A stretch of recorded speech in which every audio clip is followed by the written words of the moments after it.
નમસ્કાર, CB24 news સાથે હું રેશમા આપનું સ્વાગત કરું છું. રાજ્ય જીએસટી વિભાગે અમદાવાદની ફાર્મા કંપનીમાં થયેલી કરચોરીનો ખુલાસો કર્યો છે. રાજ્ય જીએસટી વિભાગે અમદાવાદની ફાર્મા કંપનીમાં થયેલી કરચોરીનો ખુલાસો કર્યો છે. તપાસમાં જાણવા મળ્યું છે કે કંપનીએ 20.68 કરોડની ખોટી ઇનપુટ ટેક્સ ક્રેડિટ લીધી હતી. ફાર્મા અને કેમિકલ ઉદ્યોગ સાથે સંકળાયેલી 11 પેઢીઓ પર દરોડા પાડવામાં આવ્યા હતા અને 32 સ્થળોએ સર્ચ ઓપરેશન હાથ ધરાયું હતું.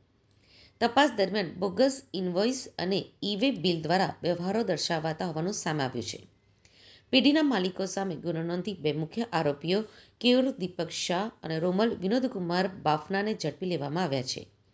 બંને આરોપીઓ અલગ અલગ પેઢીઓમાં કરચોરી કરી હતી, જેમાં દીપના ફાર્માકેમ અને MKS આલ્કલાઇઝ પ્રાઇવેટ લિમિટેડ સહિતના સંસ્થાનો સમાવેશ થાય છે.